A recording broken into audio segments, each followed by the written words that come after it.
समय बदलता है और कभी कभी रिश्तों के मायने भी बदल जाते हैं।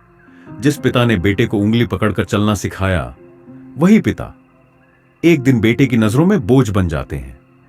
आज मैं आपको सुनाने जा रहा हूं रघुनाथ जी की कहानी। रघुनाथ जी के चेहरे पर मुस्कान थी, लेकिन दिल अंदर से रो रहा था। आंखों में सिर्फ अकेलापन था। दिन बीतते गए।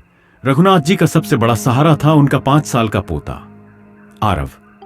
वह रोज पूछता, मम्मी, पापा, दादू कब आएंगे? मैं उनसे खेलूंगा, अपना नया खिलौना दिखाऊंगा। लेकिन हर बार जवाब सिर्फ चुप्पी होती। रघुनाथ जी का दिल तड़प उठता। वह जानते थे आरव का जन्मदिन आने वाला है।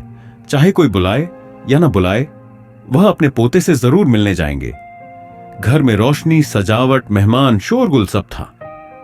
जन्मदिन का हॉल मेहमानों से भरा हुआ था। हर कोई छोटी छोटी बातों में मग्न था। लेकिन तभी एक बुजुर्ग रिश्तेदार ने हंसते हुए पूछा, अरे विक्रम बेटा, आज तो पिताजी को बुलाना चाहिए था। पोते का 5वां जन्मदिन है, वो कहां है? विक्रम और आरती एक दूसरे की तरफ देखते हैं। पल भर को दोनों के चेहरे पर झिझक और अपराध बोध की परछाई आती है। विक्रम हल्की झूठी मुस्कान के साथ, जी, पिताजी तीर्थ यात्रा पर गए हैं, इसलिए आज यहां नहीं आ पाए। आरती बात को संभालते हुए, हां, उनका मन अब भगवान और पूजा पाठ में ज्यादा लगता है। उन्होंने कहा था, बेटा पोते को मेरा आशीर्वाद देना।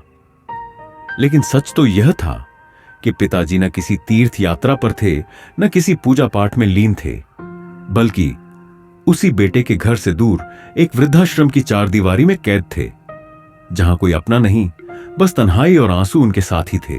और तभी दरवाजे पर एक छाया दिखाई दी। सफेद कुर्ता, साधारण सा बैग, झुकी कमर, लेकिन चेहरे पर बदल चुकी दृढ़ता। रघुनाथ जी लौट आए थे। पूरा हॉल सन्नाटे में डूब गया। मेहमान एक दूसरे को देखने लगे। विक्रम और आरती के चेहरे उतर गए।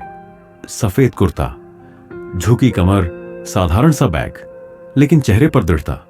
हां, वह रघुनाथ जी थे। अचानक हल्का सन्नाटा, पूरा हॉल चुप हो गया। लेकिन तभी एक मासूम आवाज आई, दादू।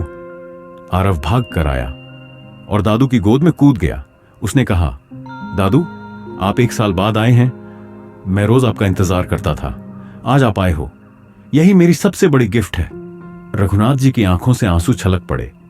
उन्होंने पोते को सीने से लगाया और कहा, हां बेटा, दादू देर से आया है, लेकिन तेरे लिए मेरा प्यार कभी देर से नहीं आया।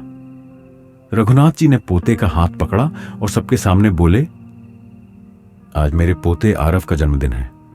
मैं उसे एक तोहफा देना चाहता हूं, सच्चाई का तोहफा। बचपन में मेरा बेटा विक्रम मुझे पापा पापा पुकारता था। मैं उसके आंसू पोंछता था, उसे गोद में खिलाता था। और आज वही बेटा दुनिया से कहता है, मेरे पिता तीर्थ यात्रा पर गए हैं, क्योंकि उसे यह बताने में शर्म आती है कि उसका पिता उसी के घर से दूर भेजा गया है। पूरा हॉल खामोश हो गया। रघुनाथ जी की बातें सुनकर विक्रम की आंखें झुक गईं, गला भर आया। वह दौड़कर पिता के पैरों में गिर पड़ा और रोते हुए बोला, बाबा, माफ कर दो, मैंने आपको बोझ समझा। आप बोझ नहीं, मेरा सहारा हो। अब से आपको कभी अकेला नहीं होने दूंगा। आरती भी रोते हुए बोली, पिताजी, हमें माफ कर दीजिए, घर आपके बिना अधूरा है।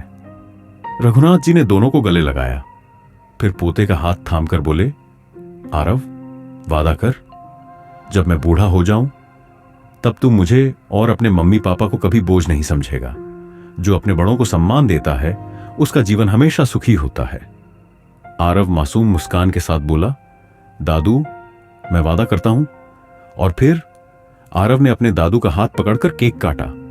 पूरा हॉल तालियों से गूंज उठा। लेकिन असली गूंज थी एक पिता की सच्चाई, एक बेटे का पश्चाताप और एक पोते का वादा। दोस्तों, यह थी एक भावुक सच्चाई जो हमें याद दिलाती है कि अपने माँ बाप का सम्मान करना ही असली पूजा है। अगर आपको यह कहानी अच्छी लगी तो ऐसी और दिल को छू लेने वाली कहानियों के लिए हमारे चैनल को सब्सक्राइब करना ना भूलें, क्योंकि हर कहानी में छुपा है जीवन का एक अनमोल सबक।